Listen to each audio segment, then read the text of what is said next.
see. 3, 2, 1. Okay. Come on, LinkedIn. Don't be slow. Good.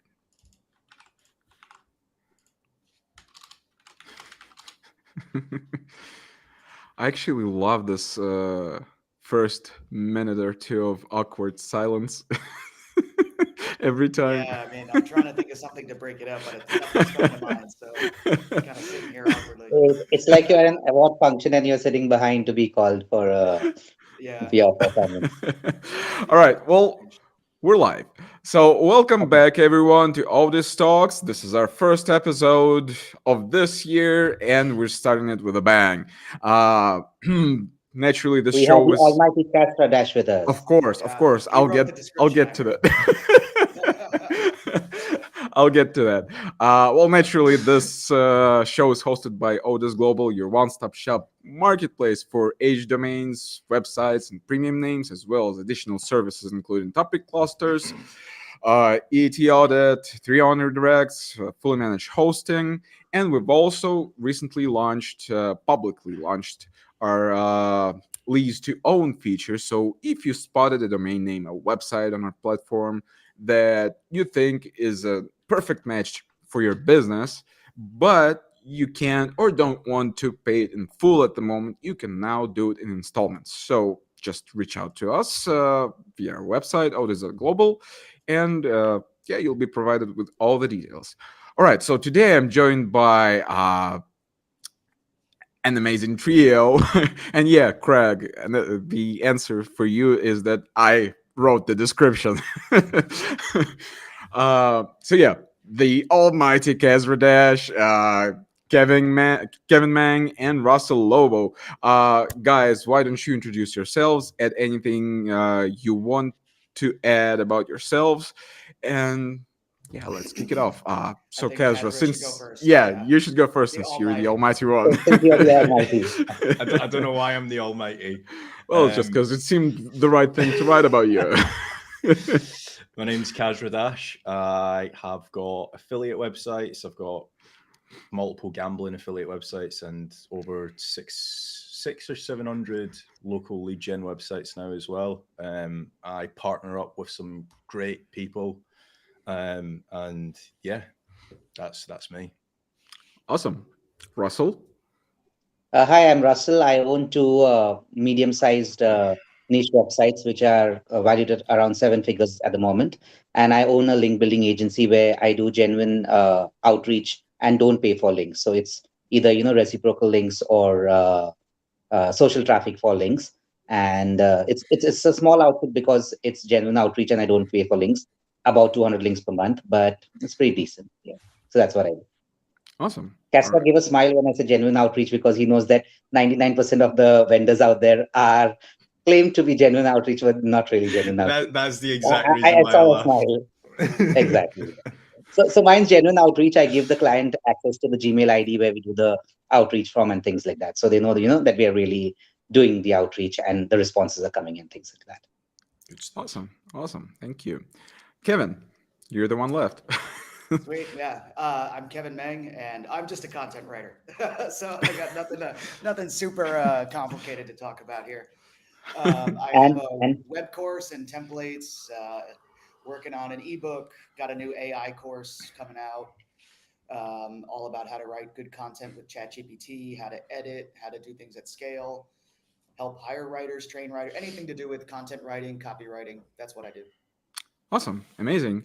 Uh, the media panel in Riverside doesn't work, so I will not be turning on the "We Are Live" segment. So yeah, and I'm not going to impersonate Bruce Buffer this time. Just not feeling like it right now. All right, yeah. So amazing, amazing. There are so many things I would like to tackle with you guys. But things first, since I've titled this episode as 2024 SEO and business resolutions, I would like to get your perspective on what you expect from this year? I mean, in terms of the SEO landscape, business entrepreneurial landscape, things you are planning to do, things you expect to happen that are not dependent on you. Yeah. So yeah, Kasra. The Almighty, please start. So for this year, I would want to exit one of my, or at least one of my gambling affiliate websites. Hoping for close to 7 figures. That's the aim, and then so that's more so the SEO side of stuff. Or actually, the local ranking rents that I've got with James, we want to try and scale that out to 1,000 websites this year as well. So we're at 710 or 720 websites, I believe. I genuinely feel like every time me or James goes on a podcast, the number just increases. So I want to at least get to 1,000 this year. That would be the goal. That's mainly it from the SEO side of stuff. And then for entrepreneurial side of stuff, obviously I've been uploading a video every single day on my YouTube channel for the past, I don't know, 20, 25, 30 days. I want to get to 10,000 subscribers by April on that. And then, Wait, can I yeah, check out your I YouTube? feel like that's it, really. Is it just Kasra Dash, or is it yeah. Kasra the Almighty? is. Or No. It's just Kasra Dash. Kasra All the right. Almighty Dash was You're- actually taken. you're getting. Oh, was it really? No, it wasn't. No. All right, you got a new subscriber. That's 2,456 about. So you're almost there. Perfect. Nice. Yeah. Awesome. So you're already in talks with Greg, right? So with this website, the reason why we're not using Empire Flippers, which I highly recommend a lot of people do, is because the person that's actually buying it specifically always buys in gambling. So that's the main reason why we're selling it to him. So we can get like a higher multiple because he also owns like a couple actual casinos and stuff. So that's the reason why we can get a higher multiple as opposed to going through to Empire Flippers where they might just buy it or find a general buyer. So there's pros and cons to both. But yeah, for this specific sale, we're going to be going private. Yeah, cool. All right, Russell. So, at the start of this year, I was planning, or rather at the end of last year, I was planning to sell my two niche websites. It was valued at about 1.2 million. But then when I sat down to make my resolutions, or rather, thoughts of how I want this year to go or what I plan to do this year, I realized that, I love them, so I'm not going to let them go. The logic behind that was, this it's very scary these days with all the Google updates and the HCU and things like that. That I wanted to mitigate risk, but then I thought instead, my current plan is currently I have about 80% of the traffic coming in from search. I'll be focusing more on social traffic. That's Pinterest, Facebook, LinkedIn. One's in the home niche, one's in the pet niche. So we are anyway getting a lot of traffic coming in from social. So social, email list, having our own product. So that's what I'm focusing on the niche side avenue, on the niche side aspects for 2024. For my link building business, that's going pretty much on autopilot. I've got a great team out there. It's a small team, but they're doing a really great job. So that's going to continue. I last year I kind of felt that I was very not exactly depressed, but more on the lines of demotivated because I realized that money was just flowing in. I was not really doing much work, and I'm a simple guy, so I don't spend much. So there was no purpose. So one of the things which I started was I started checking through videos, going through videos, comment, making my notes on them. And I've started this thing called SEO Shorts, where I share my takeaways on different videos. So since Kasra is also there, I've gone through a couple of Kasra's videos. I'm really impressed with those images which you keep sharing about link building, the graphs with the statistics and things like that. You shared a lot in November and December, yeah. So they're very helpful, especially since I'm in the same business. And so that's another thing which I'll be focusing on in 2024. Not really having any targets in terms of number of subscribers or number of people to my email list, but more on the lines of uh, there are two aspects to it. First thing is I want to get more engaged and have more fun. And the second thing is I want to learn because after a certain juncture, some people I really admire people like Kasra and James for that matter because they keep pushing themselves. They keep researching, keep going the extra mile. Whereas lazy bums like me, after a certain amount, we feel that okay, I'm not going to be spending more than this, and we kind of take it slow. So that's my focus for 2024 now. I think one thing that you said then that's super Mhm. important, just for an entrepreneurial mindset, is just learning every day. And I think Dooley has helped me a lot with certain stuff like that, where previously I would be very much like it's my way or the highway Mhm. type thing. But it's like if you're actually like failing, you're actually probably learning along the way as well. So yeah, I think that's going to be super important as well for like just everyone's growth, even people that are like listening and stuff as well. Very true, very true. Another thing I learned recently, I one of it was I think in one of the workshops at Chiang Mai, in which the speaker said that Matt Singers had spoken to him and had told him that if you want to do 20 things, as one person, you can't really do 20 things. So you have 20 people, each of them give them complete responsibility, even if they have no idea what that thing is. And they will learn, just throw them in the water, they will learn to swim, and they'll build something which you may not even have thought of. So that's another thing which I'm working on. I'm searching for good people, and my 20 crazy ideas which would be there on my mind.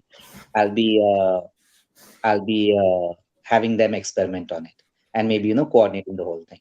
Yeah, That's I think if you're able to like surround yourself with like A players that will go and Mhm.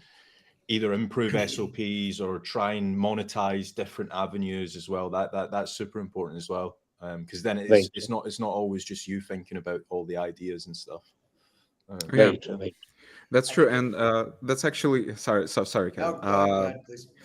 That's actually one of the things Mods was saying the last time he was in Odys Talks. true. That I mean, if you want to grow, you want your business to grow, you need people that will be like specialists in particular things that you Mhm. can delegate these tasks to and focus on the main thing that you do. Yeah. So yeah, absolutely. Kevin, Yeah. you wanted to say something? Yeah, I think that's important, especially for people who are creatives like me, and we tend to be like pretty lazy and detached from everything, and don't like processes, don't like let's say the business side of things. So it was really important for me last year to bring somebody in that could, because like if it's on to me to do the email marketing and set up the funnels and find affiliates and find podcast appearances or whatever, I'm not going to put in a lot of effort. That's just not what I do. I spend most of my time writing or thinking about writing. I had to bring in somebody that would do that for me, that was motivated and thought about that side of things. And I was really hesitant to bring somebody in because I don't like other people doing anything in my business.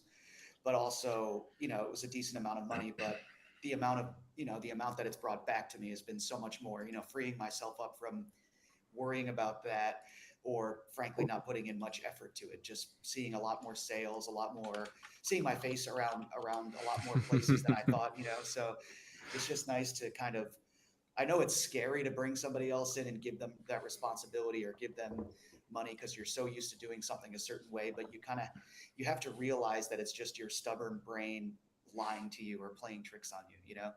And you have to kind of just let go and open up, so to speak, to somebody, coming in and doing their thing. Super Hmm. important. All right. Very Yeah. true. Very true. And what's your resolution on the business side of things for this year? I just want to get this AI course done. I want to get an ebook out or another course about helpful Hmm. content. And once that's done, I really don't know exactly what I'm going to do next. I've helped build a software for recruiting writers, uh, training them, so to speak, and kind of filtering them. Like when you go to hire a writer, you get 1,000 applications. 3 of them are actually good, and 997 are either scammers or just really bad. So the software that we have more or less auto filters out all of the bad ones and leaves you with just the top candidates. And then from there, you can maybe check out samples or offer further writing tests. We've got a writing test built in that they have to take. in order for their application to even get through. So it pretty much filters out like 95% of people. And then the people who are left, like it's super easy to tell who's good or who's not. So that's something we're looking to scale up. AI course, helpful content, ebook.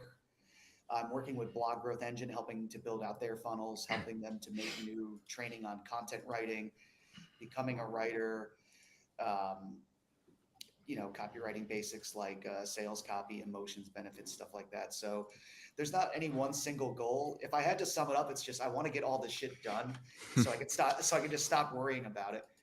Because 2023, I had so many conferences and workshops and all this stuff, and in the back of my head this whole time was like, do your AI course, idiot, just get it done. And I wasn't doing it. So once that's done, I can chill out and focus on stress about something new. That's my goal. I'm excited for your course because the very first thanks, time man. I ever heard about you was your sales copy SEO course, which was like last year, I want to say.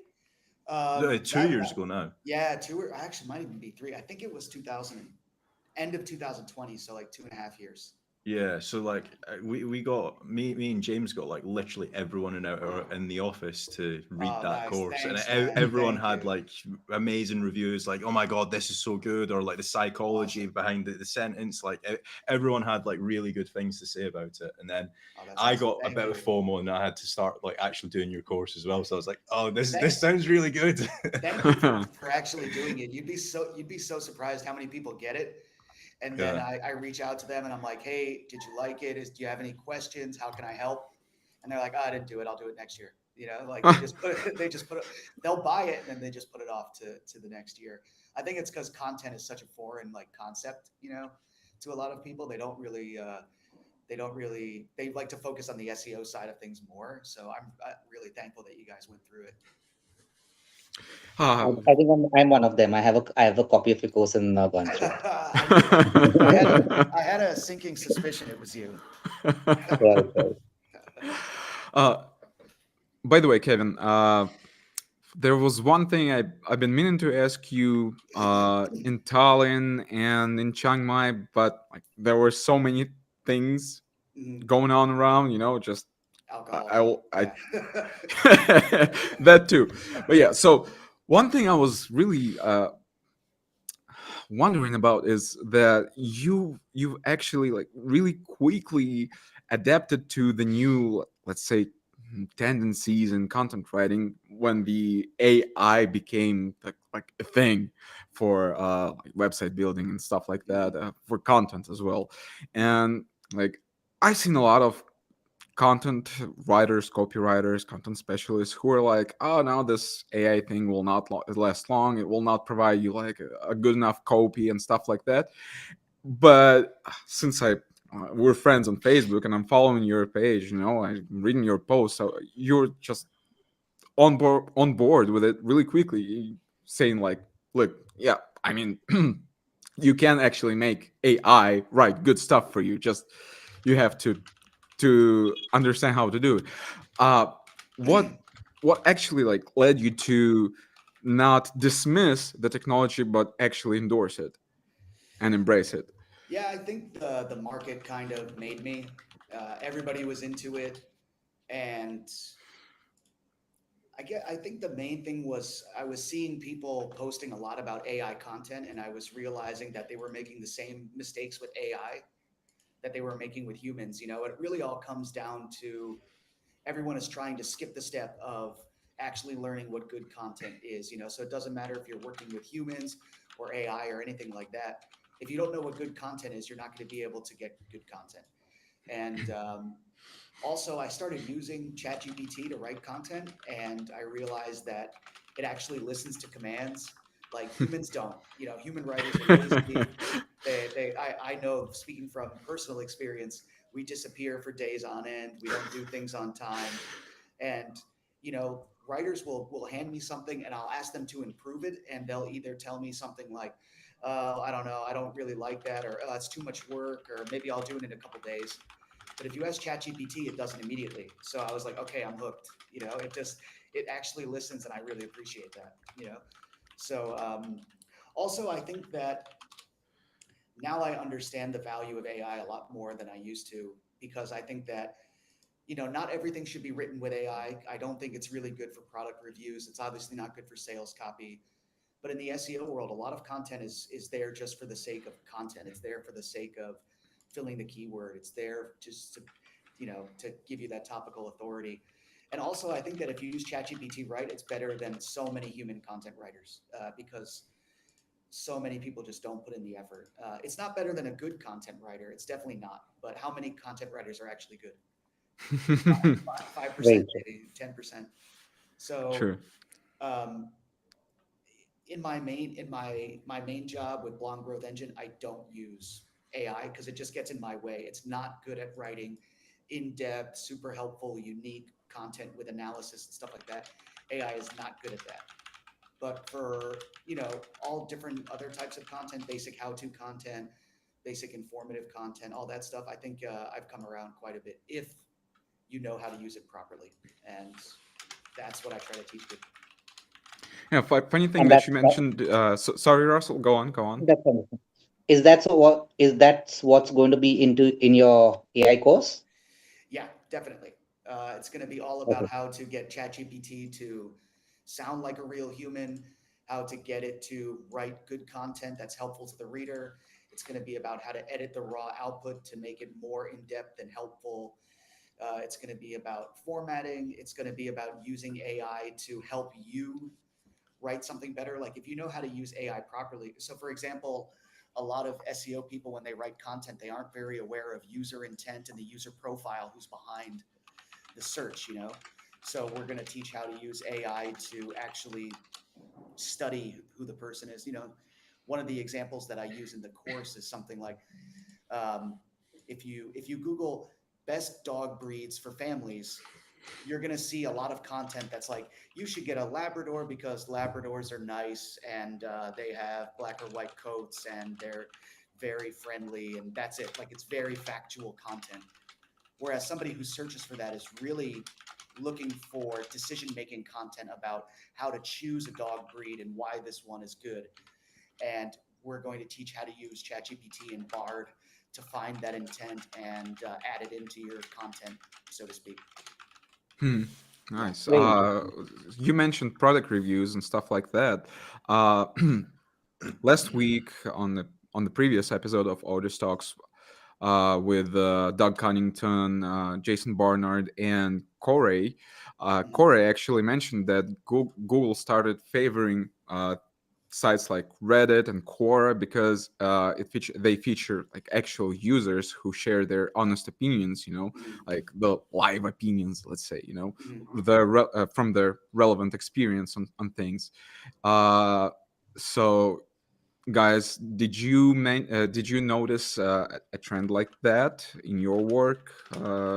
This is a question particularly for Russell and Kasra. So there's been a bit of like back and forth with this as to like why Reddit ranks and why my niche website that I've reviewed 7,000 products don't. So if you genuinely look at the SERPs, I don't know if any of you guys have before. If you search prior to the helpful content update, I don't know, best gaming televisions or best televisions, did you really trust the SERP? Because I didn't. Never, as an not SEO. once. Yeah, so like As a writer, I hate it. I hate it. I would honestly like I'd try and find a friend that maybe has the monitor that I'm trying to look at, or maybe I would watch a couple YouTube videos, Yeah, that's or where I would go for sure.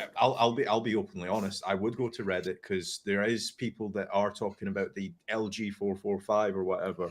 I might be old school. I would love, like, for me, especially since I work in this industry and I don't trust any website. I don't trust anyone. I prefer to go to the store and ask them their opinion, because at least I know that's a real human that probably has some experience, I probably wrote one of the articles that's ranking for this, and I've never used one of these things before. Exactly that. Yeah. So like when people say like, oh my God, I can't believe my niche website for travel's been hit, and it's like, well, hold on a minute. You've got a travel guide to do with Bali, and then you've got a travel guide to do with Canada, and then you've got one for Washington. Have you ever left your house in the past 12 months? And they 9 times out of 10 they say no, and I'm like, right, well then you probably deserve to get hit. So I mean, I fully get why Google's done it, and we also need to understand that the main purpose of Google is to satisfy the user. And what are they going to get more satisfied by? A legit person that has been to Bali and they say that Bali is the worst place that they've visited, right? May or may not be true. Or your affiliate website trying to push somebody into the most expensive Bali hotel and the most expensive spa in Bali. And it's like, well, I get it. I fully get it. But yeah, like to say that SEO is dead or whatever, like I've heard that a few times in the past couple of months, and it's definitely not the case.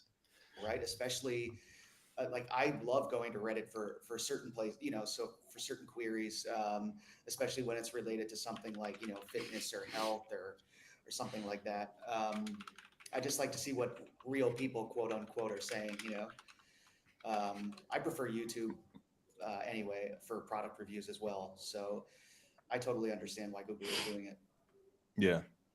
Not only that, is like a lot of the SERPs that I've seen, I don't know if any of you guys have seen it. Like we've got a very big team. Like they're absolutely great at what they do. And whenever there's an update, they'll literally just be typing away, trying to look at positive websites, trying to look at websites that have been hit. And one of the things that the team has come back to me with is that they have seen a lot more video carousels ranking for product reviews. Mhm. And typically speaking, writing a review on, I don't know, the Vladimir podcast microphone, right, 445, let's say, it's very easy to fake that. Whereas if you genuinely have the box in front of you and you're Right, doing yeah. a video unboxing, it's quite hard to fake something like that. So yeah, I feel like what Russell was saying, you just need to monetize, or you need to gather attention from not just Google. You need to focus on, for example, YouTube. You need to focus your efforts on Reddit. You need to focus on Twitter, Facebook, anything that you can get your hands on that you feel like would actually get your website more traffic. Then you definitely need to do that. You don't need to just go all in on Google traffic, because that's when your website will ultimately get hit 90% or minus 85%. Yeah. Right. So basically, that's what I've done. I've we have a team who actually is contacting the users, right, across their social profiles. So, say for example, as he said, say a microphone. So you have a page about microphone on Facebook, and they have left the reviews. We contact them, ask them for the genuine photographs. Maybe you can just even pay them a couple of dollars. What we do is we have contests. So, say for example, for my pet website, we have contests about the most good-looking Labrador, say in Wisconsin, and then riding on whatever maybe say the kennel or the carpet or whichever this product which we're targeting. So we get a lot of genuine photographs of genuine users. In addition to that, they will be speaking why their dog is the best, why the product which they bought, and how the product which they bought has helped their dog.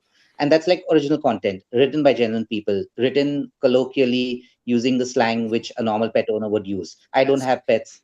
Genius. That is such a good idea. I just wrote it down, man. That's so good. I never would have Thanks, thought of thanks. that. This is Right. why So you it's, make it's the a big lot of ones. hard work. Yeah, it's a lot of hard work which goes above and beyond what generally an affiliate website would do. But since my team is based in Mumbai in India, my cost of the team is significantly lower than what would be in a first world country. And $100 giveaway, most of the people who participate, more than the giveaway price, they are interested in having their dog or their house, if it's Yeah. for my home website, featured as the best XX in XX whatever. So that goes as one post, and snippets or images and content from those that post is also cross referenced onto our review posts, onto our best roundup posts and things like that. So far I haven't been hit, but to be very honest, I've been very lazy. So I'm not like Kasra. I've not really seen the SERPs. As long as I see only a 3 or 4% upward or downward tick, which is very normal. Thankfully I've not been hit by any updates. So I've not really gone and checked as to my competing SERPs has Quora come up, has Reddit come up. Reddit anyway. I don't know. When I started out in 2016, I guess I used to spam. So at that time, I had created 500 Gmail IDs. There was this Google Plus come up. If you all remember, most of you all will be there around that time.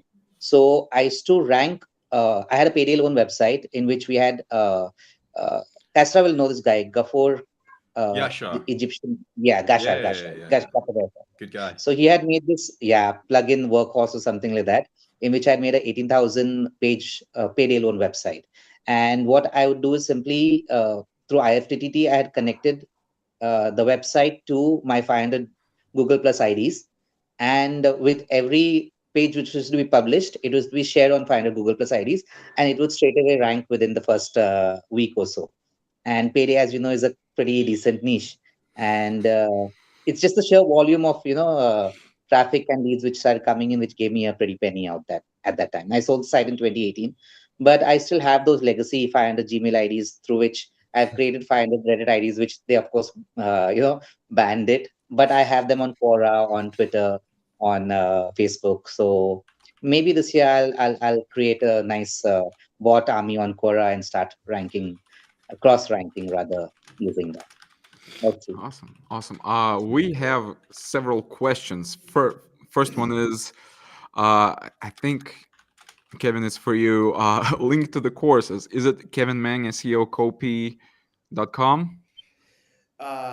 It would be webcopymasterclass.com. Okay, webcopymasterclass.com. Thank you. Okay, just a second. I'll just reply in there. Okay. And stupid. How do we? Damn it. Technical Okay. issues. It just, I don't know. It just doesn't send the message. All right. Well, Robert, I think you heard it, so it's that. All right.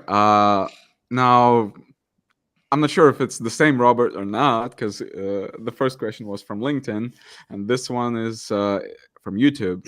Two questions from Robert Page of Black. First one's for Kasra. You shared the stats of one of your gambling sites. It had only 100 backlinks and 20K plus traffic. What else besides tier 2 links do you think contributed to the success? Are tier 2's PBN links? So if it's the website that I am thinking of, which it would be if it's on my YouTube channel, that was actually an ODYS expired domain. So check out odys.global. But so what we done with that is that we essentially found that website. I think it might have been Alex that just sent it out, and there was a lot of relevant pages that used to be ranking for a lot of relevant gambling terms if you essentially just change the intent ever so slightly. So we done that. So we had a massive boost from that because obviously we had the expired um it was it was an expired domain, and it also had all of like the aged links and stuff like that. So that helped massively.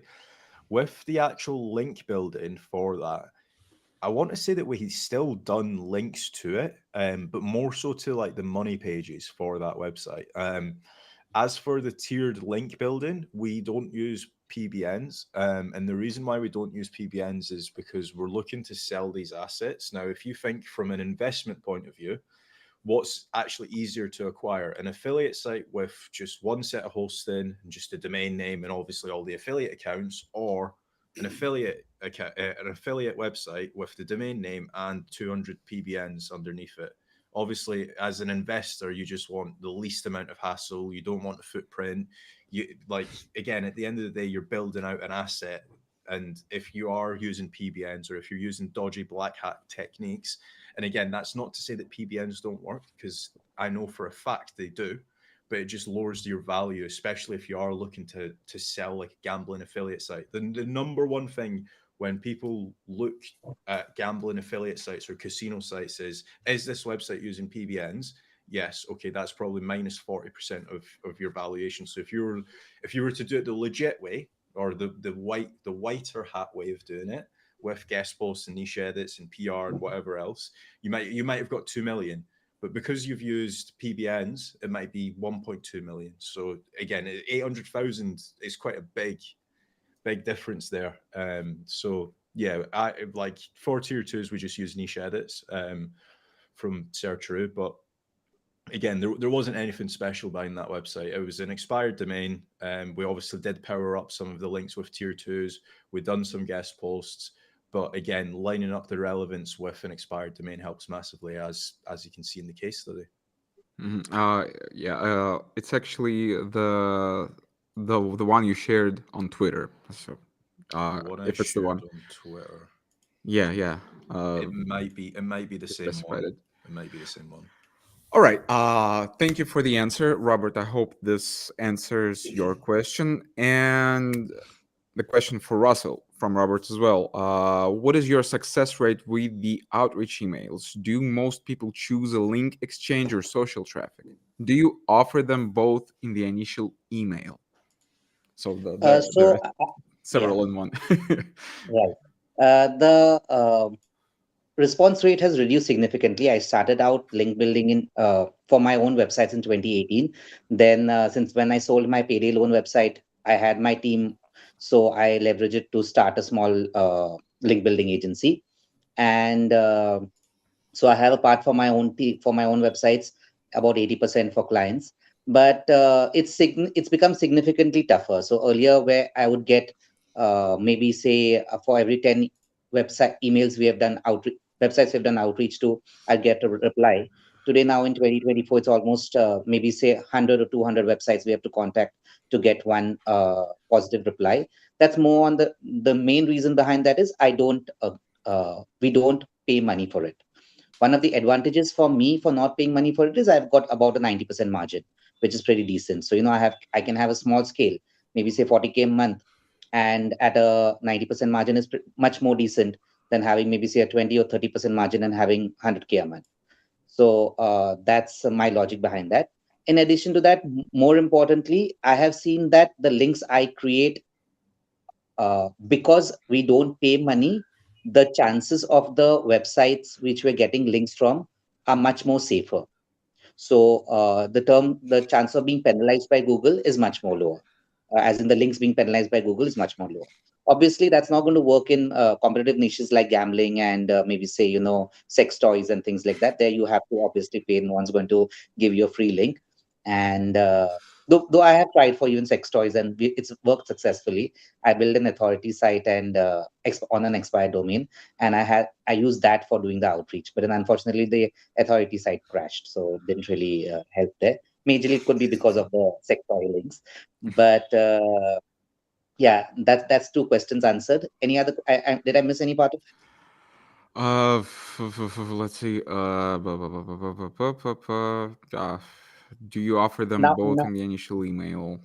no. So it depends on the niche. So if it's a home decor, if it's handicrafts, if it's a cooking type of website, we offer social traffic. The reason behind that is there people prefer social traffic to links. Website owners don't understand the value of a link, or they would prefer social traffic. So say for example, I have a Pinterest account which is a contributor to over 100 groups which have over 2 to 3 million followers.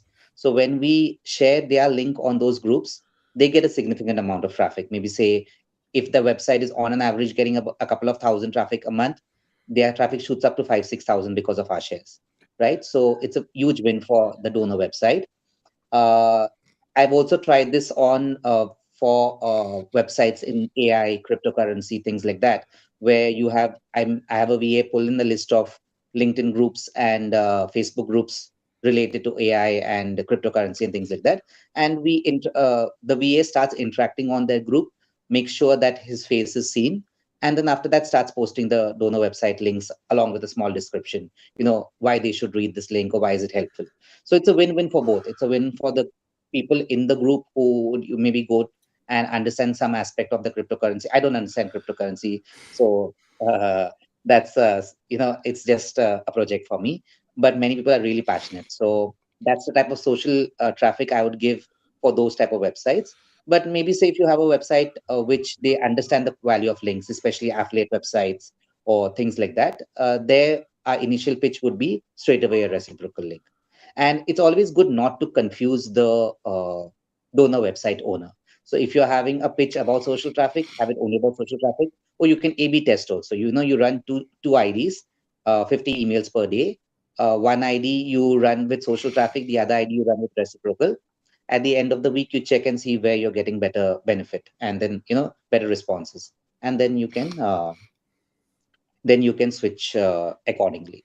Another good thing is make a list of all the websites who have given you links, because they in the future also can give you links. So say for example, you have got a link from X, and then later on you've got a link from A. You can tell A, I can give you a link on X, or I'm writing this third article where I'll add a link to both your articles, and you can get a link for the another website, maybe say two, or AB or AA, whatever. So always have your list, especially if you're not paying for links. That list is gold, because there are very few websites today who don't charge money for links. It's much more difficult. Well, that's some comprehensive answer. Thank uh, yeah, Robert, thank you for your questions. Hope you got your answers. The next question is from Jonathan Rice, who's asking, does HCU equal EEAT? Don't be That's why you shy. want to take this? Partially, yes. So, for example, one thing that we found when we were looking at all of the websites, or majority of the websites that got hit, is that none of the websites have actually a trustworthy offer. So, for example, Kevin Meng could quit everything tomorrow and become the best brain surgeon in 3 months' time, right? But if he goes and Sure. sets up a brain surgeon website and there's no other mentions or literally nothing to do with Kevin Meng online, being about the best brain surgeon, then Google doesn't trust that website, or it also doesn't trust that offer. A lot of people think that EEAT is just an offer box on your website and that's it, done. It's not the case. Like the amount of people that I speak to, and they're like, well, my website still ranks and I've still got an offer box and I don't have any other mentions. And it's like, well, yeah, it works for now, but in 12 months' time, when your website does get hit, don't come crying to me, because that's going to most likely happen.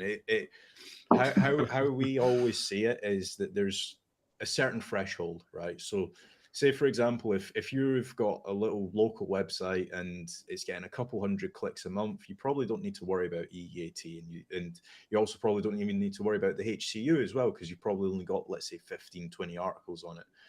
But the HCU, after evaluating so many websites, like I've done it myself, I've literally been in the trenches. The team's been looking at so many websites, um, and we have come to the conclusion that if say for example, you have got 100 pages on your website, and 20 of the page or 80 of the pages, let's say, they're absolutely brilliant. Kevin Meng himself's written the 80 articles, and the other 20, somebody like myself's written the article, where I hate writing content and it's just not it's just too. not my thing, right? The 20 that I have written would impact the 80 that Kevin's written, right? So Yeah. even if they are absolutely amazing, optimized, brilliant, 10 out of 10 on Surfer, whatever else, right? You've got your product schema, you've got everything. If you've got my articles that are bad, they've got typos or they're not helpful, etc., it can impact Kevin's 80 really good articles. So that's another thing as well. And then also the Corey talks about this quite a lot, is making certain that you are within your topical authority. So what I mean by that is a lot of people just start essentially growing their website out this way, and they go into 7 million different topics and they don't cover one topic in its entirety. So you need to make certain that you are covering the topic in its entirety, and that also like, again, when you're doing your keyword research as well, is a lot of people base it off of Ahrefs or SEMrush search volume. And I'm telling you now, Ahrefs and SEMrush search volume, I can manipulate the search volume, right? So if you're literally just going and searching, I don't know, Kevin Meng, right? And you're like, oh, I'm going to write an article on Kevin Meng because it gets 8,000 searches a month. Let's say let's say you throw up 30 articles like that, where it isn't actually, you're not actually getting any clicks for those specific pages, you're pulling your website down. So yeah, there's a lot of things that you need to make certain that you are doing to essentially combat the HCU, or if you're actually trying to recover from the HCU as well. Like I've done multiple consultancy calls with with ODYS guys and also outside as well. And the biggest thing that a lot of those guys have done is they've just overexpanded. So they've went into, or they were ranking really, really well for example, one topic or two topics. And then they're like, oh, brilliant, this website's making me 5K a month. I'm going to scale this out to 50K a month and I'm going to enter 60 topics. And it's like, those 60 topics are the ones that pulled your website down. Do you not understand what's happening here? So sometimes, like, there's two ways of recovering from the HCU. The method number one is removing the pages that you've essentially overexpanded with. So let's say, for example, the 80-20 rule, where I said Kevin Meng done 80 really good articles and I done 20 really bad ones, and it pulled down Kevin's 80. Or you could essentially upscale your content and go really deep into the topic. So say, for example, if you've went from ranking 200 really good articles to 600, and now the 600 has impacted the 200, you might need to upload another, I don't know, 1,000 articles to cover all of those topics in its entirety. So that's the two methods that, like, I'm recommending to people, and there are people that have seen some really good results so far. They are recovering from the HCO. But yeah, I hope that I've answered the question. I think you did. I have a question which is related to this, if you don't mind. Yeah. Of course, come on. So basically, I've seen, especially news sites. I started out my two authority sites in 2018. So now they're pretty, age sites and pretty decently big sites. So no worries out there. But most of the recent sites which have started out, some of them experimenting with AI content, some of them with normal content, writer content, not great quality, but pretty decent, which it used to work earlier. Yeah. So what I would see is it would start ranking, maybe say the 5th or 6th month, it start ranking. It's reach a certain threshold, and after that, it will drop off. So what's your take on that? So do you know what? I've spoke a lot with this about AI content, and one of the people that I've spoke to this on is Julian Goldie. I'm sure you all know Right. about him. Now, Right. one strategy that he does, I believe it's him, or it might be, I don't know. I speak to so many people. I'm fairly certain it's Julian Goldie that does this. But let's say he does his keyword research and he realizes that he needs 200 articles, right? He might use an AI writing tool, blast out the 200 pages, leaves it for 6 months or 4 months or whatever. And then he'll go back into it at 4 or 5 months down the line.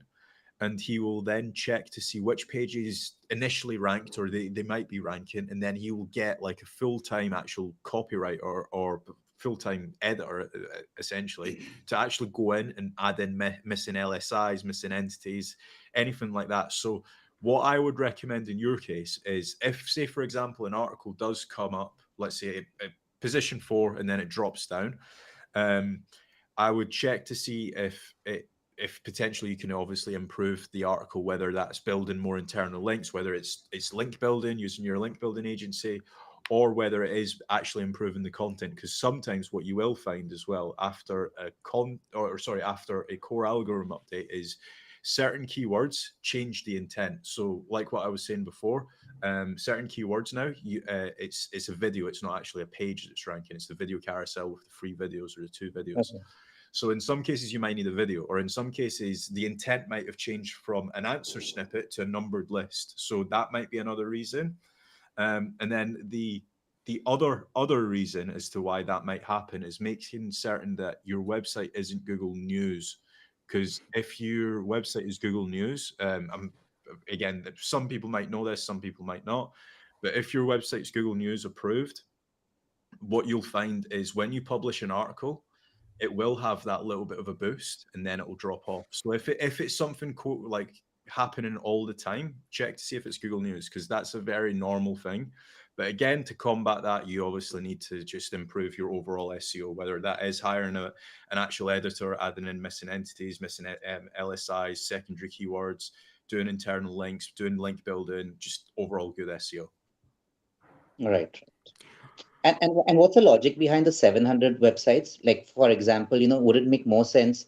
Obviously, since you have 700 websites and scaling up to 1,000, so is it because you are having it location plus whatever service, and you feel that works better rather than having just one service and then having maybe a huge super authority website, or maybe say 10 service websites and then We really we have scale them across the so UK? we have both.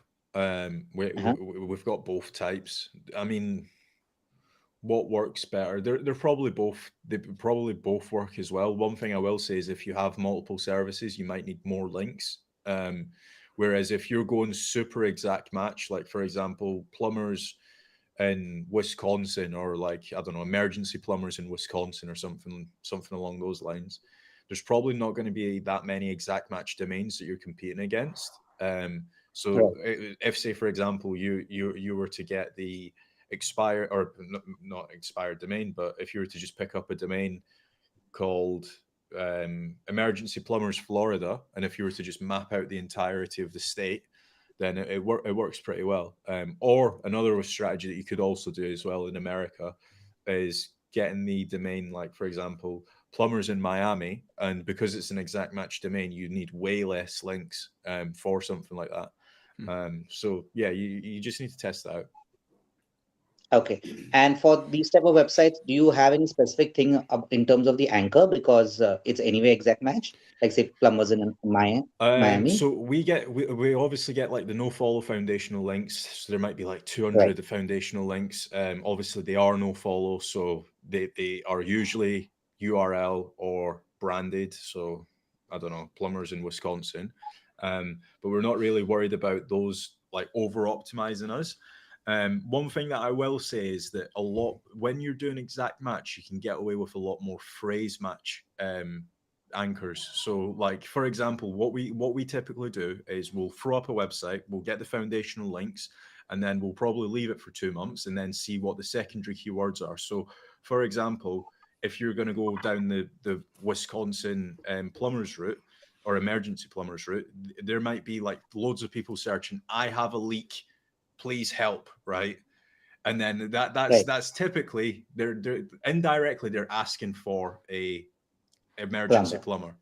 plumber. Yeah. So Right. then you can use certain anchors. Like we always, when we're picking our anchors, we don't like, I hate it when people say, what percentage should I do my anchors? Because it's like, well, I don't know what your website is. I don't know your industry. I don't know your Right. competitors. I don't know anything, right? So it's like, well, all right, well, what color is the car outside my house, Vlad?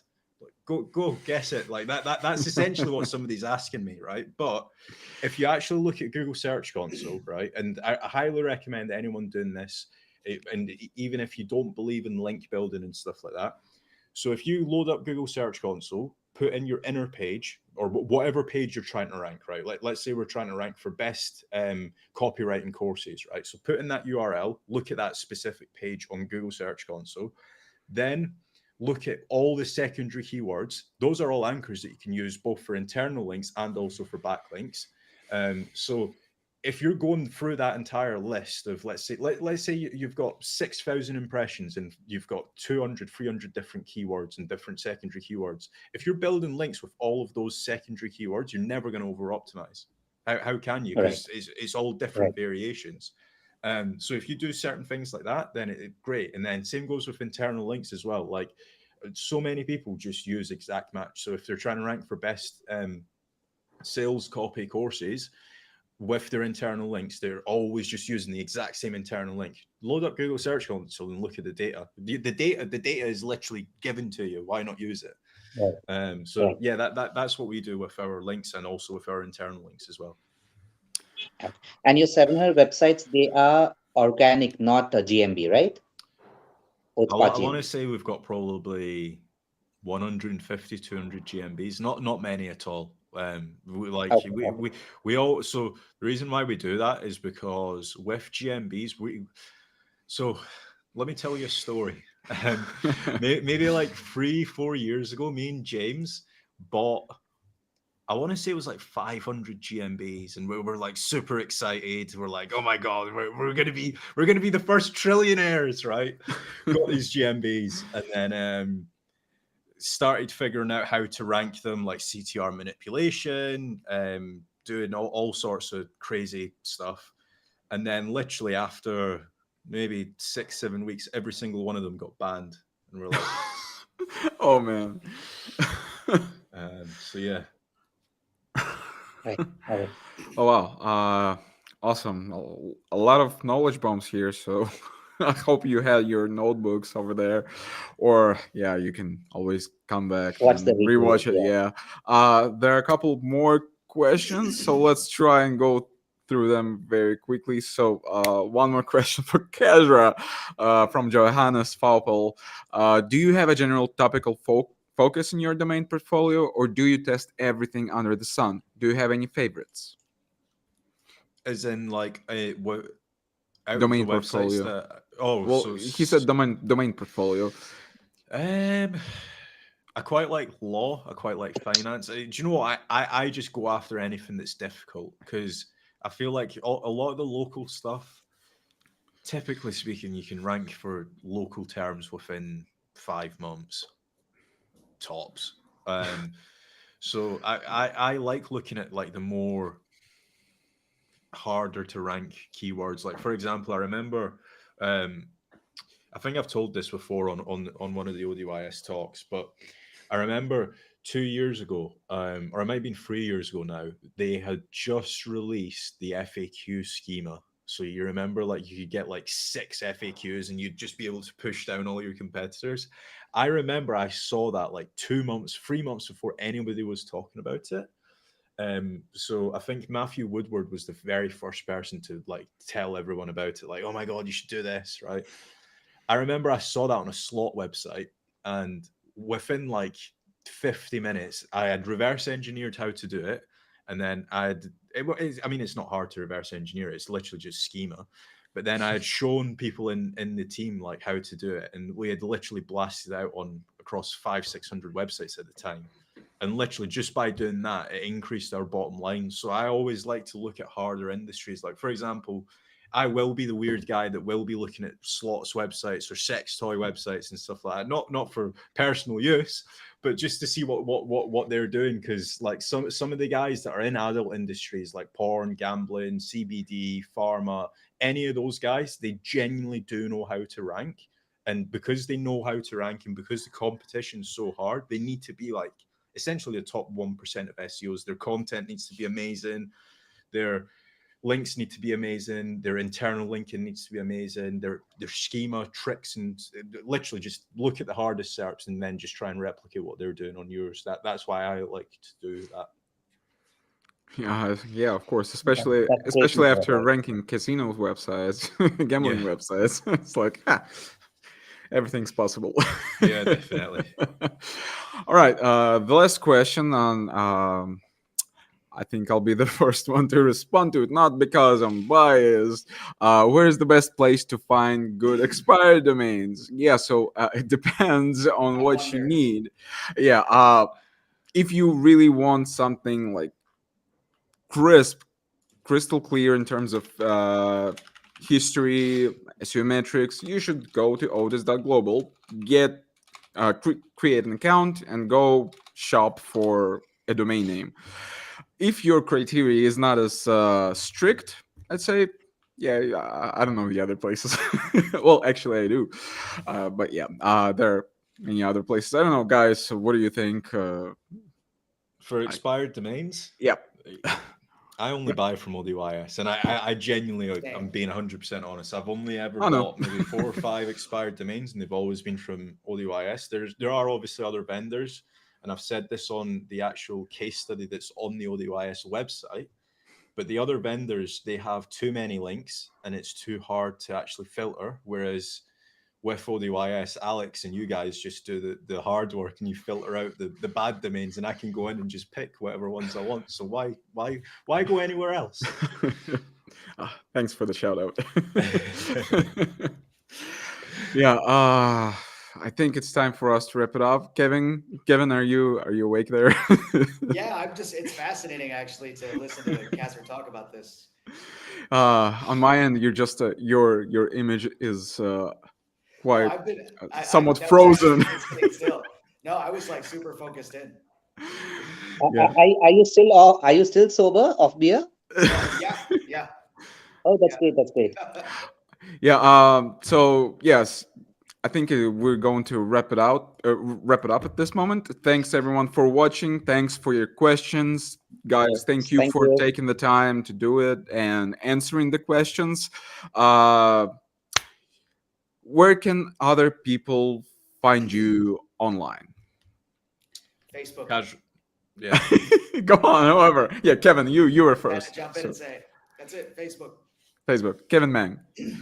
Exactly. All right. Casual-com. Easiest Kasra. ways. Yeah, it's got all my socials.